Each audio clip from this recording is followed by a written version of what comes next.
Hola, ¿cómo estáis? Gracias por ver esta tercera videoconferencia en la que hablaremos de las taquicardias. Haremos un diagnóstico electrocardiográfico con orientación clínica.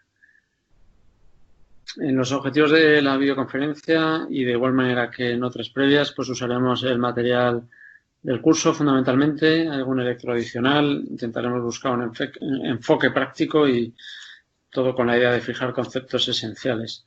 Bueno, quiero enseñar sobre todo un enfoque muy clínico, muy práctico de las taquiarritmias y veremos pues un poco por la separación clásica, primero las taquicardias de QRS estrecho y por otro lado las taquicardias de QRS ancho y la fibrilación ventricular a algún ritmo de parada. Entre otros patrones proarrítmicos que son básicamente miocardiopatías y que producen arritmias y que tienen algún tipos que no encajan claramente en ninguna parte del libro de los electros.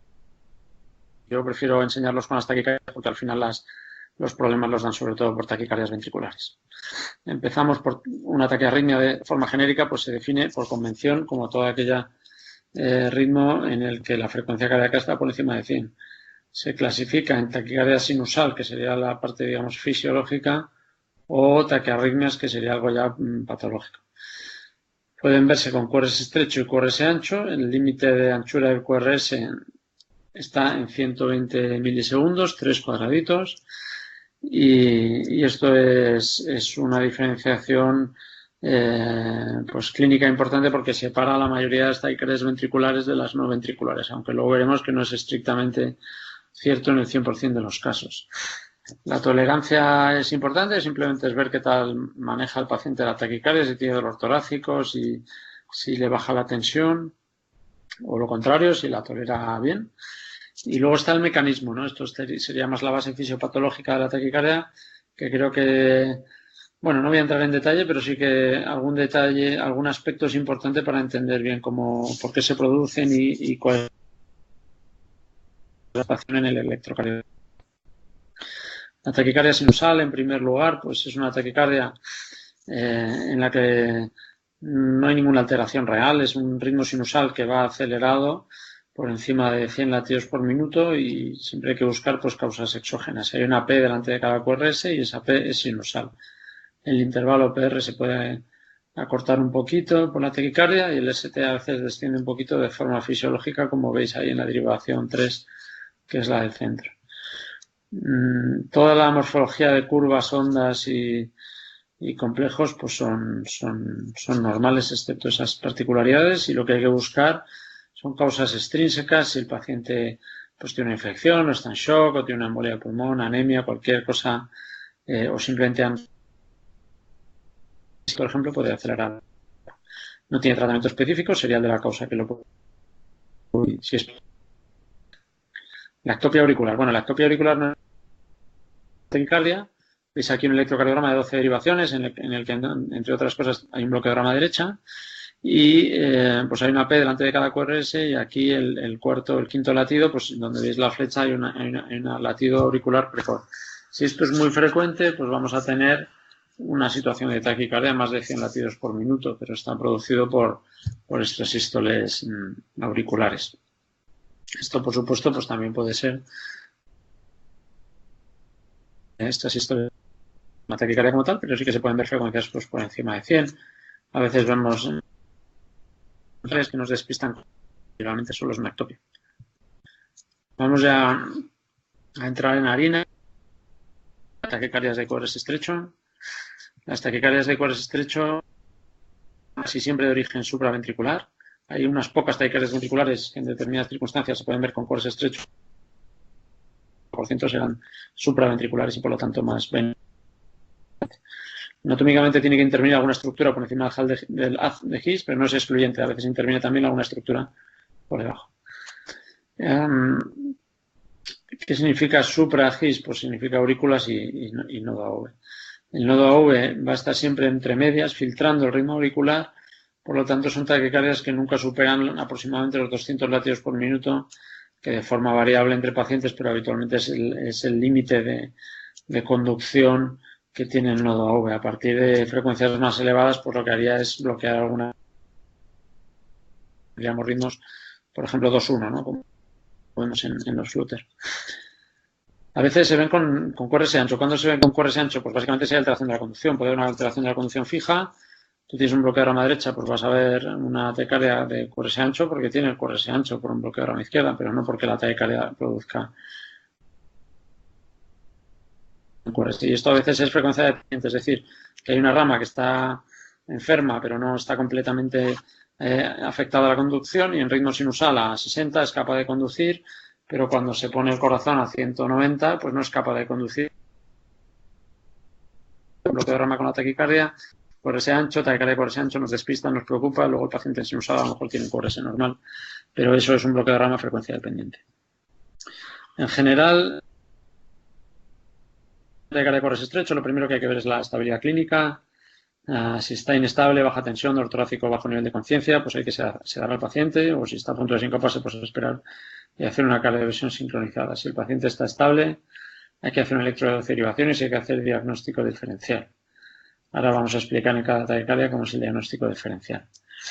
En general hay 5 grandes grupos o grandes tipos de taquicardia de QRS estrecho: fibrilación auricular, Flutter auricular, taquicardia intranodal, taquicardia auricular y taquicardia auricular multifocal.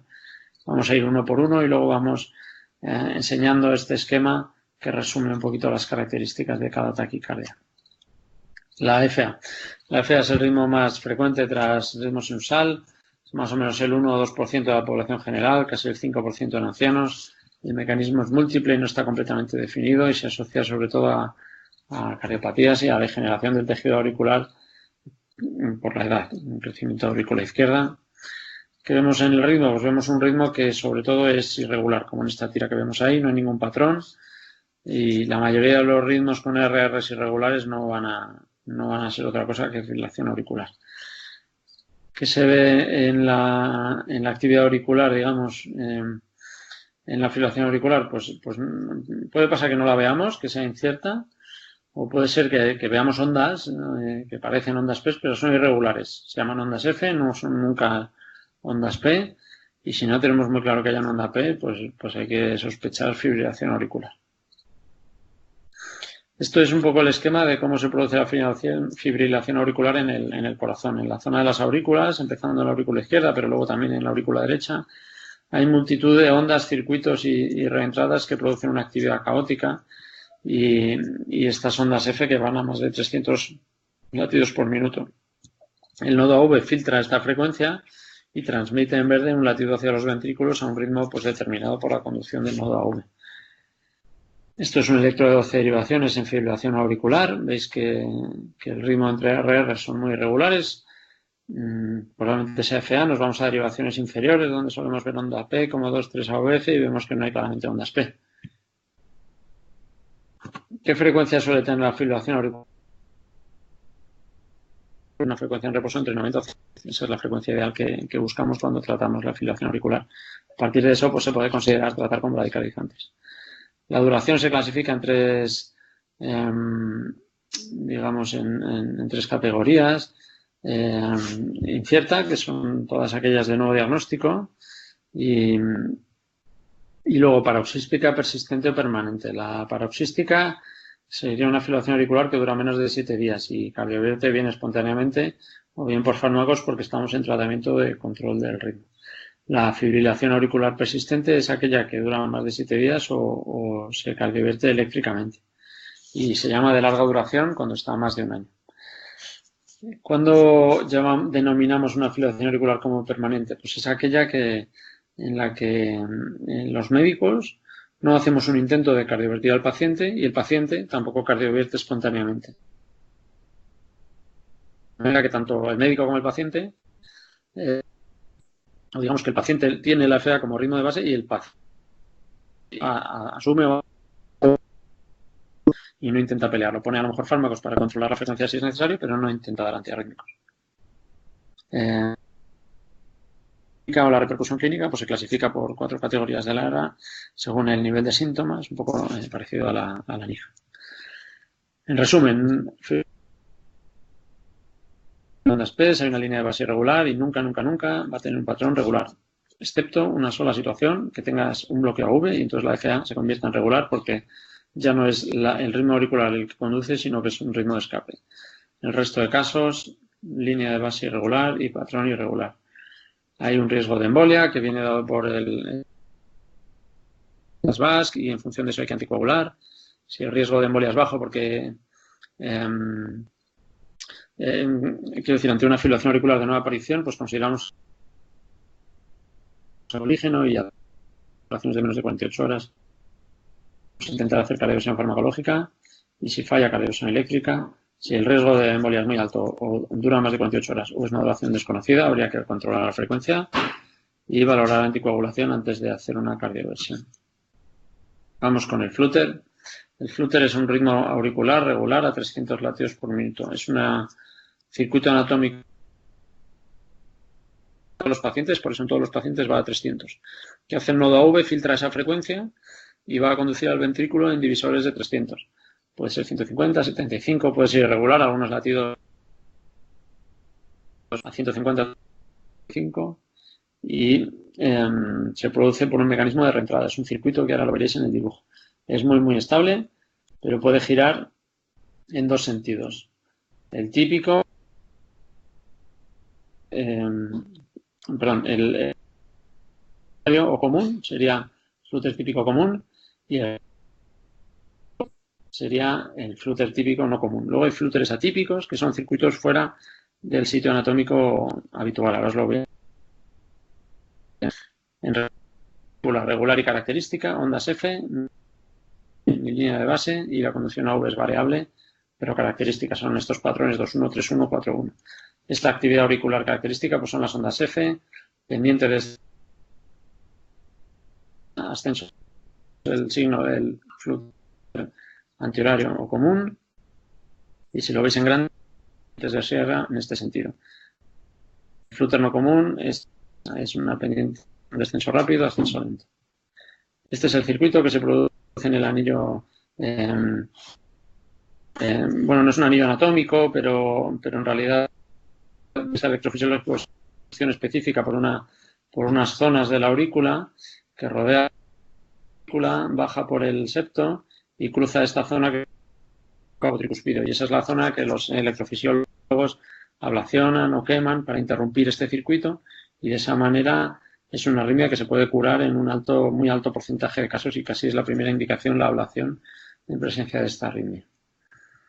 Hay otros circuitos que pueden formarse, son muy raros, pero se puede formar un flutter, por ejemplo, en el aurículo izquierdo, alrededor del anillo mitral o entre la aurícula derecha y la aurícula izquierda. A veces hay flutter en las cavas, pero esos son muy raros. 95% o más de los flutters se producen en la zona que veis en este dibujo. Electrocardiograma. Aquí tenéis un flutter común o antihorario. Veis claramente en 2, en 3 la imagen en dientes de sierra. Y aquí tenéis un patrón que es variable. Si empezamos por el principio, aquí hay 1, 2, 3, 4, es un ventrículo. 2, un ventrículo. Aquí hay un solo latido auricular con cada ventrículo. Hay una conducción variable, pero hay patrones. Si medís la distancia que hay entre esto y esto, es similar. Muy claro, aunque la conducción sea irregular.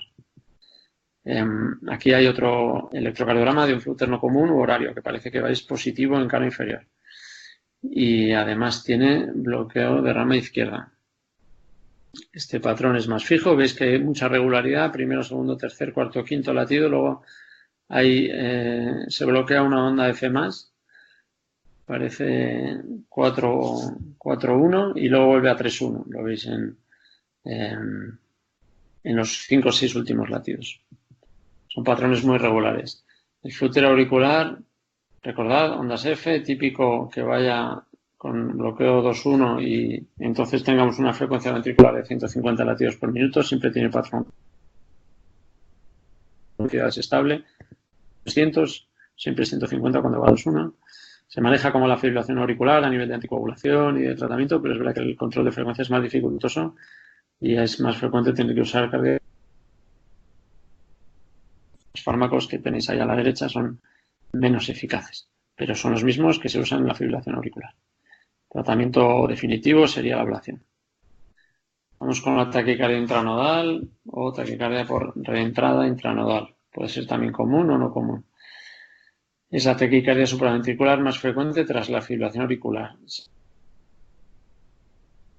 Mucho más frecuente en mujeres, casi 2 veces más frecuente en mujeres que en hombres. Y normalmente está en unas frecuencias en torno a 180, por lo tanto por debajo del límite de conducción AV del nodo AV, y suele tener una conducción, por tanto, 1-1. Y la frecuencia habitual, aunque puede ser entre 120 y 220, habitualmente va a 180 200. El mecanismo de reentrada, pero es una reentrada muy chiquitita en el nodo AV. Por lo tanto, al ser fundamental el nodo AV para que se genere esta taquicardia, si tú le pones adenosina, lo que vamos a ver probablemente es que se termina la taquicardia. La adenosina es una herramienta útil para quitar ondas complejos ventriculares, QRS, se bloquea el nodo AV transitoriamente y vemos muy bien la actividad auricular y nos puede servir para discriminar una FA, un flúter, una intranodal según el comportamiento. En la FA, en el flúter, por ejemplo, se abriría la taquicardia, veríamos muy bien las ondas de base, pero luego volvería a aparecer. Se abrirían, se quitarían los complejos QRS, pero luego volvería a aparecer y la taquicardia no se finalizaría. En la taquicardia intranodal se suele finalizar con la adenosina. Lo que solemos ver es una onda P retrógrada con polaridad inversa, es decir, positiva en cara inferior, y se suele ver un RP corto. ¿Eso qué quiere decir? Que la distancia entre la R, el final del complejo QRS, y la siguiente P es más corta que en el sentido contrario.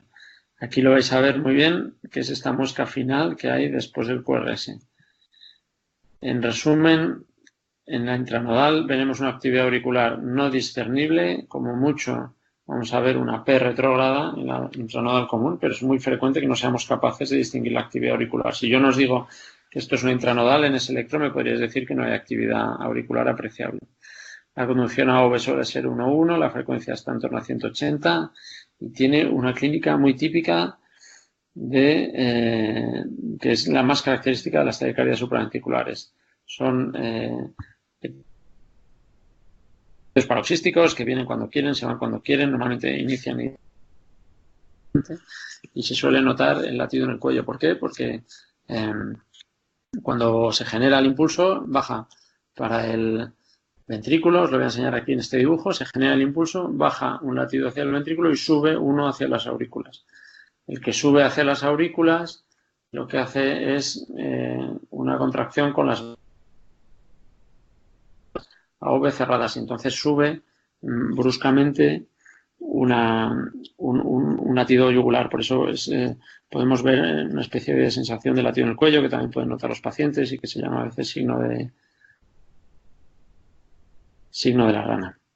Característicamente luego puede dar poliuria. Esto es por liberación de péptidos natriuréticos durante la taquicardia.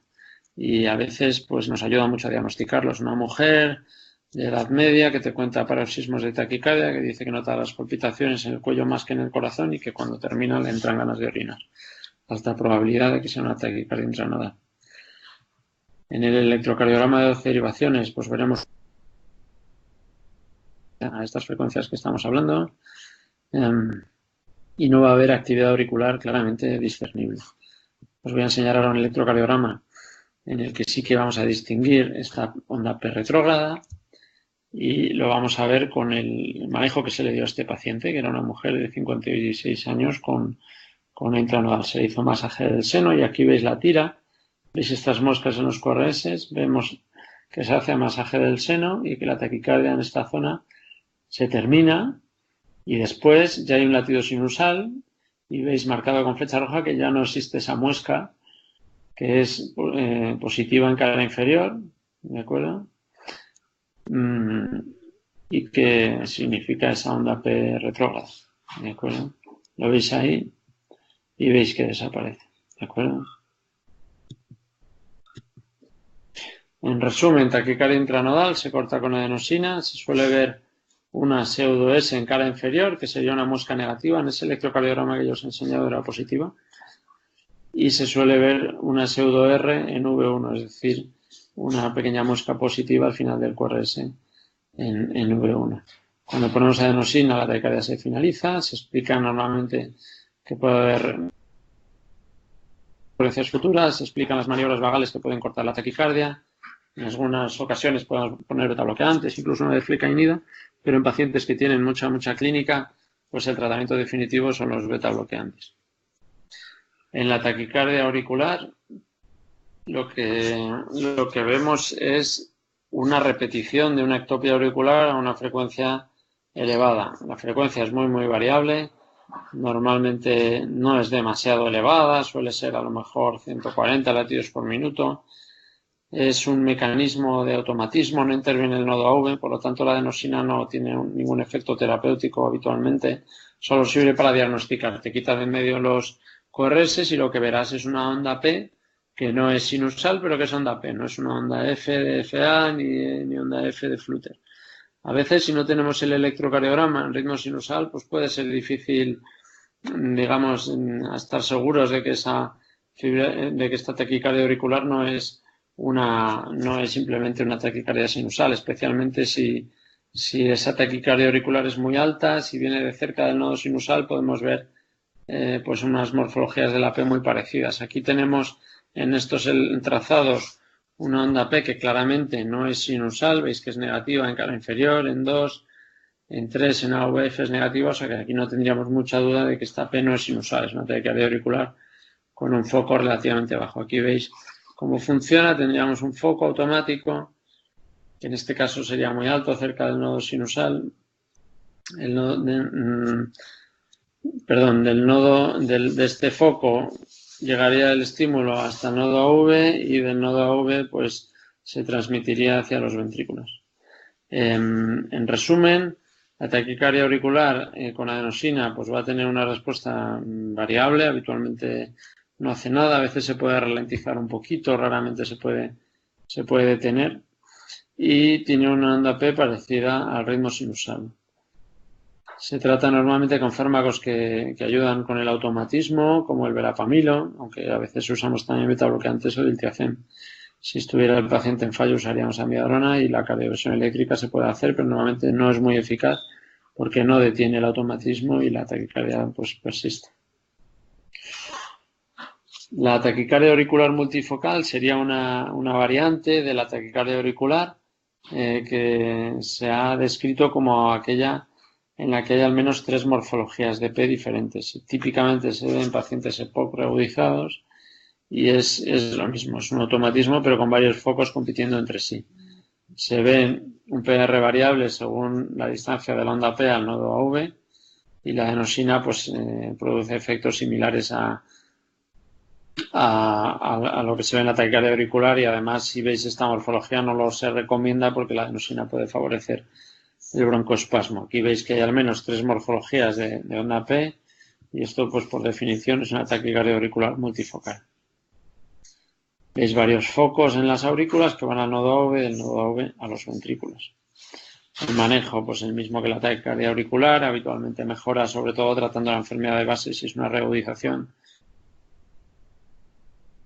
o pues tratando la insuficiencia respiratoria que tenga el paciente. Ahora vamos con las taquicardias de QRS ancho. En las taquicardias de QRS ancho tenemos distintas posibilidades y más frecuentemente pueden ser pacientes inestables. No quiere decir que todos los pacientes inestables vayan a ser taquicardias ventriculares, todos los pacientes estables supraventriculares. Tú puedes tener un paciente con hipertrofia, por ejemplo, una miocardiopatía hipertrófica, que una fibrilación auricular le siente fatal y puedes ver una fibrilación auricular asintomática. Pero es verdad que si el paciente está inestable, mucho más alerta para pensar en taquicardia ventricular. Si el paciente es inestable, sedación, cardioversión. Si el paciente es estable, electro de 12 derivaciones y diagnóstico diferencial. Si tiene el QRS ancho, más del 95% van a ser taquicardias ventriculares. En el diagnóstico diferencial, ¿qué hay que hacer? Pues ver si tenemos morfologías típicas de bloqueo de rama derecha o bloqueo de rama izquierda. En ese caso hay que pensar en taquicardia supraventricular con bloqueo de rama. Y si la taquicardia es irregular, es muy frecuente que sea fibrilación auricular, también con bloqueo de rama o trastorno de conducción. Si hay dudas, se puede hacer también masaje del seno o adenosina. Son taquicardias en las que no hay intervención de estructuras por encima de la de His. En general se toleran peor porque el nodo AV no filtra, digamos que es un ritmo ventricular libre. Y en algunas ocasiones pues se puede ver con QRS estrecho, en algunas taquicardias de tracto de salida, sobre todo cuando el estímulo se mete enseguida en el sistema de conducción y se conduce rápidamente por los ventrículos. En principio, si vemos una extrasistolia ventricular, pues bueno, simplemente describiremos que tiene extrasistolias ventriculares. En principio, la segunda clasificación sería si son monomorfas o polimorfas, si solo hay una morfología extrasístole o hay varias. Y luego se describen aisladas si son sueltas o con acoplamiento si va un latido sinusal, extrasístole ventricular, latido sinusal, extrasístole ventricular. Además, suele tener una pausa compensadora o completa después del latido ventricular. Y cuando separamos lo que sería extrasistolia ventricular de taquicardia ventricular, pues lo separaríamos si vemos más de 3 latidos consecutivos. Si hay más de 3 latidos consecutivos ya se considera taquicardia ventricular. Hasta 30 segundos sería taquicardia ventricular no sostenida y a partir de 30 segundos taquicardia ventricular sostenida. Aquí veis en el dibujo que la génesis de la taquicardia está en el ventrículo.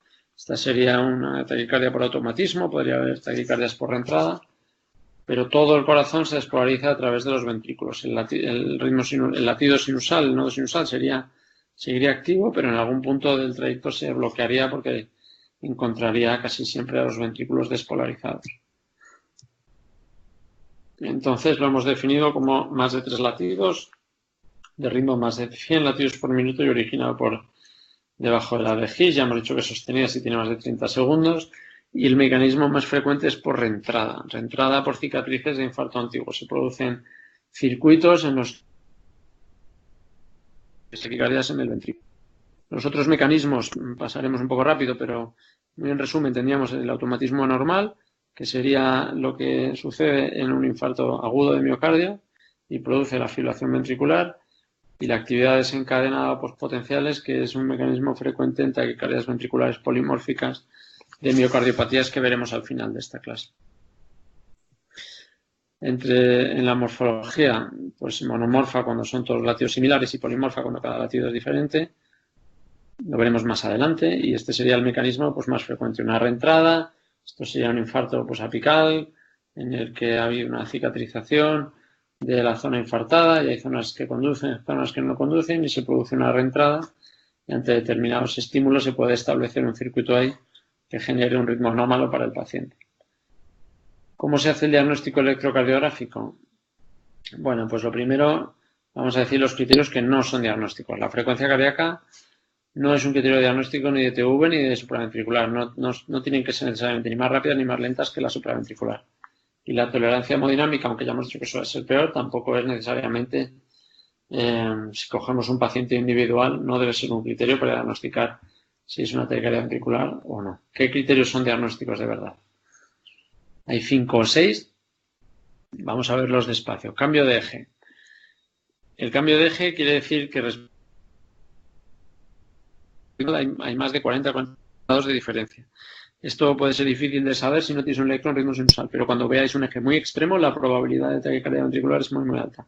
Por ejemplo, si el eje está en el cuadrante superior derecho, hay una errata ahí, en el cuadrante superior derecho, probablemente sea una taquicardia ventricular porque es una zona muy rara de tener el eje cardíaco. La concordancia se da cuando tenemos derivaciones que son similares de la misma polaridad desde V1 a V6. Veremos algún ejemplo luego. Por ejemplo, poned en la cabeza el QS del bloque de rama izquierda, pues esa morfología desde V1 a V6. La disociación a V, esto es bastante específico, pero no es muy sensible, se ve solo en el 60% de las taquicardias. Lo que demuestra esto es que hay ausencia de relación entre la onda P y el QRS. Hay menos ondas P que QRS, pero sobre todo van separados, van independientes. Cuarto criterio, anchura del QRS extrema. Cuando hay un QRS muy aberrado, con anchura de más de 140, sobre todo más de 160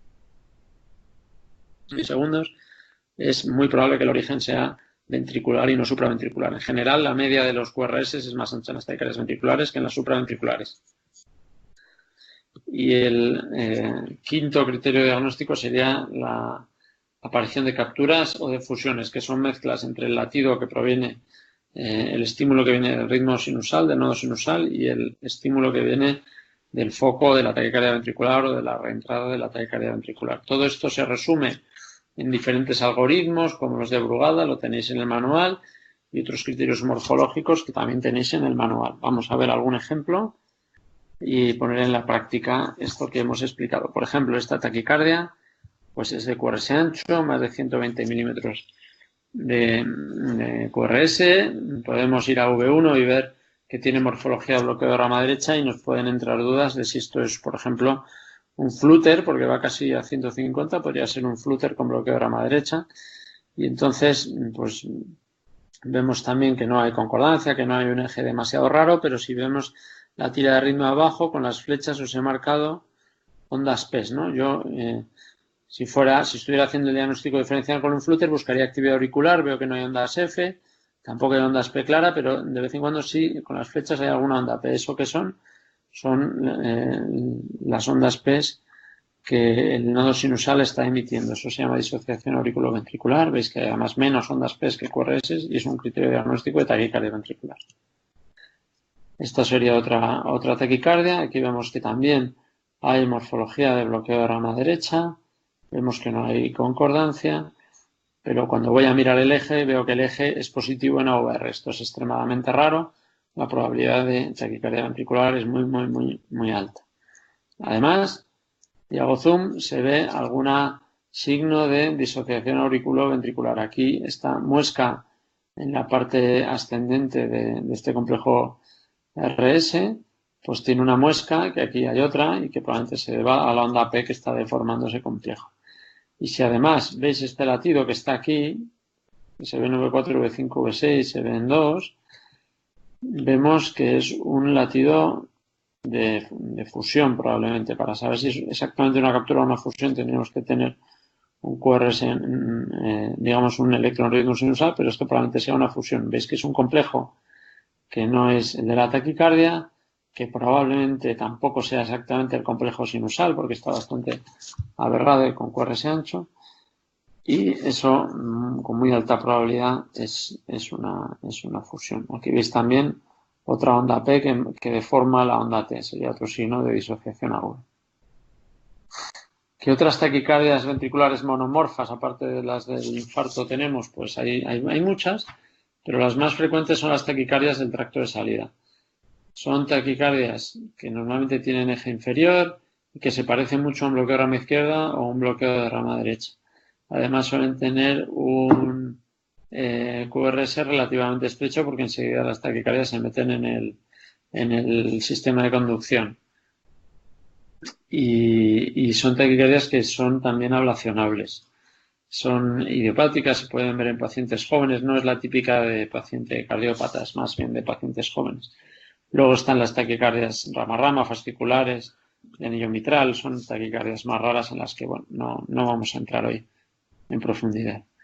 ¿Cómo son las taquicardias ventriculares polimórficas? Pues como veis muy bien en este electrocardiograma, que la verdad, una imagen pues vale más que 1000 palabras. Veis una morfología que es completamente cambiante, oscilante, cada complejo es distinto del anterior y además da la sensación que va girando sobre su eje, por eso se llama torsades y va cambiando la amplitud de muy grande a muy pequeña. Esto es típico de pacientes con QT largo o con isquemia aguda, no la isquemia crónica, el infarto antiguo, sino la isquemia aguda. Y también lo vemos en algunas canalopatías, como el síndrome de Brugada o la taquicardia ventricular polimórfica catecolaminérgica. ¿Cómo es la fibrilación ventricular o el flúter ventricular? La fibrilación ventricular es un ritmo completamente caótico e irregular. No es difícil de distinguir de una taquicardia ventricular porque la frecuencia es muy elevada y además no tiene ningún tipo de patrón. Es un ritmo de parada. La taquicardia ventricular polimórfica también es un ritmo de parada. Puedes aguantar unos segundos con taquicardia ventricular polimórfica, pero no mucho más. Ahí rápidamente hay que dar aviso y pasar a reanimar al paciente o desfibrilarlo si tenemos un desfibrilador disponible. El flúter ventricular es un concepto clásico simplemente morfológico que no tiene demasiado interés. Es exactamente lo mismo a efectos prácticos que la fibrilación ventricular, pero sería un ritmo muy rápido, en torno a 300 latidos por minuto, y regular. Es esta onda en dientes de sierra. ¿Cómo sucede la fibrilación ventricular o la TV polimórfica en el IAM? Pues son dos fenómenos asociados a la isquemia aguda y en este caso lo que vemos es un electrocardiograma con elevación de ST en 2, 3 y AVF, y vemos en la tira de ritmo abajo que aparece una extrasístole que cae sobre la onda T, eso se llama R sobre T, y genera una taquicardia ventricular polimorfa o FU, en este caso difícil de distinguir. Yo diría más bien fibrilación ventricular. Vamos a ver para terminar otros patrones proarrítmicos que pueden degenerar en taquicardias. El primero, que a veces se clasifica con las taquicardias supraventriculares, pero yo he querido separar porque es algo que normalmente siempre ha estado ahí, digamos que sería una enfermedad congénita, si lo queremos llamar así. No es algo adquirido, sí que puede ser que lo tengas desde siempre de la preexcitación y aparezcan las taquicardias en el tiempo, pero el sustrato anatómico y fisiológico lo has tenido desde siempre. No son más las vías accesorias que fascículos que comunican las aurículas con los ventrículos por fuera de la de His. Pueden ser de varios tipos y las más frecuentes serían las de tipo que se ve sobre todo en V1. Vamos a explicarlo por partes. Al haber una conexión entre las aurículas y los ventrículos, lo primero que ocurre es que al no tener la capacidad de enlentecer el estímulo como el nodo AV, hay un PR corto, ¿no? Aquí veis que el PR casi es la duración de la onda P, se fusiona casi con el QR, es extremadamente corto. Y además, no toda la despolarización de los ventrículos por el sistema. Hay una parte, en este caso aquí, la parte más lateral del ventrículo izquierdo, pues se despolariza antes y eso hace que el QRS tenga esa sensación de empastamiento inicial que se llama onda delta, ¿de acuerdo? La tipo A la veríamos así positiva en V1 y PR muy corto. ¿Esto qué tipo de taquicardia puede producir? Pues lo vamos a ver aquí. Olvidaros un poco de la parte derecha y vamos al dibujo. Aquí hay un fascículo. Si un latido que se conduce sinusal vuelve a subir y atraviesa el fascículo hacia atrás, pasará por las aurículas, volverá a entrar al nodo AV y creará una macro reentrada. Esto se puede dar en este sentido, que sería ortodrómica, se llama ortodrómica porque baja el estímulo por el lado de His, o antidrómica, si fuera en sentido contrario, bajará el estímulo por la vía accesoria. Si vamos al electrocardiograma de 12 derivaciones, lo que vemos es una taquicardia de QRS estrecho, por eso digo que muchas veces se clasifica con las de QRS estrecho. Y cuando vamos a mirar la actividad auricular, pues vemos que hay una onda negativa en cara inferior, lo veis aquí, y además tiene un RP, ¿no? La distancia entre la R y la P es corto, ¿de acuerdo? Aquí podríamos hacer un diagnóstico diferencial, por ejemplo, con la taquicardia intranodal común, que también tiene el RP corto y tendría una onda pues habitualmente negativa en cara inferior. Aquí en este punto no podríamos distinguirlas, lo que haríamos es poner adenosina, cortar la taquicardia, en este caso con la taquicardia mediada por vía accesoria también se corta la taquicardia y veríamos el electronritmo sinusal. Si es normal sería una taquicardia intranodal, si tiene onda delta sería probablemente una taquicardia por vía accesoria. En este caso el RP es un poquito largo, la probabilidad de que sea una vía accesoria es bastante alta. Típicamente onda P retrógrada, QRS estrecho, no ves la onda delta porque la conducción no está siendo nunca por el fascículo accesorio, sino por el nodo AV y se termina con adenosina. Otro bueno, por daros una pista de cómo serían las antidrómicas, sería el sentido contrario, el estímulo bajaría por el haz de conducción accesorio y entonces tendríamos un QRS ancho, porque entraría todo el estímulo por fuera del nodo V, ¿de acuerdo? Ese sería el mecanismo fundamental si os estáis preguntando cómo se verían las taquicardias antidrómicas. Vamos a seguir. El síndrome de Brugada es una canalopatía que tiene una mutación en el canal de sodio. Hay diferentes mutaciones y lo que da es una dispersión de la repolarización en distintas capas, desde el endo hasta el epicardio. Esto típicamente se ve en derivaciones precordiales derechas, V1, V2, y quedaros quizás con el patrón del tipo 1, que es el más frecuente. En espada o en lomo de delfín es esta elevación del ST con pendiente descendente, y el tipo 2 pues es una forma como en silla de montar, ves que asciende, desciende y vuelve a ascender. El tipo 3 es también en silla de montar, pero no tiene elevación del ST y es muy difícil de diagnosticar. Es un patrón que prácticamente, si no hacemos provocación farmacológica, es muy difícil de diagnosticar. El QT largo. El QT largo es otra canalopatía que se puede ver por mutaciones en diferentes canales de sodio, canales de potasio, de varios tipos. Y los más frecuentes son el tipo 1 y tipo 2, son entre los 2 y el 60-70% de los pacientes. Y lo que hace básicamente en todos los síndromes de QT largo es prolongar el QT. Depende de los canales estados, pues nos van a dar unos electrocardiogramas distintos, pero todos tendrán un QT corregido muy largo, ¿de acuerdo? Habitualmente por encima de los 500 milisegundos. Tipo 1 tiene esta morfología de onda T gigante, tipo 2 tendría un segmento ST normal, a diferencia del tipo 1, y luego tendría pues una onda T en morfología de silla de montar. El tipo 3 un poco más raro, solo el 5 o 10% de los casos, tiene un segmento ST anormalmente largo y luego una onda T de morfología normal, pero muy tardía, muy separada del QRS.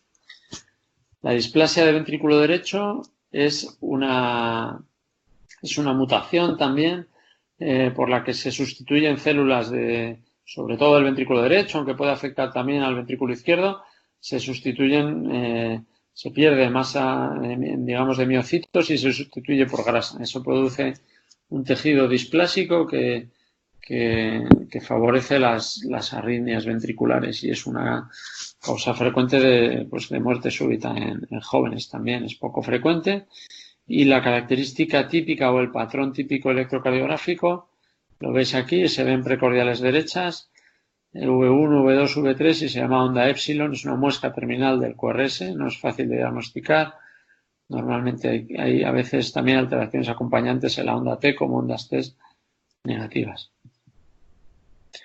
Resumiendo, cosas que hemos visto hoy, la taquicardia sinusal sería la fisiológica, las taquicardias de QRS estrecho, fibrilación auricular, flúter auricular, taquicardia intranodal, taquicardia auricular y auricular multifocal. Las taquicardias de QRS ancho, fundamentalmente la taquicardia ventricular monomorfa, habitualmente la vemos en pacientes con infartos antiguos. Luego están las taquicardias ventriculares polimórficas, la vemos en infartos agudos, igual que la fibrilación ventricular aguda, que son ritmos de parada. Y luego finalmente hemos visto otros patrones proarrítmicos que son característicos y que suelen debutar con taquicardias ventriculares polimorfas o monomorfas, pero que pueden ser causa de taquicardia ventricular o de muerte súbita. Con esto terminamos. Muchas gracias por vuestra atención y os emplazo para la última clase dentro de unas semanas.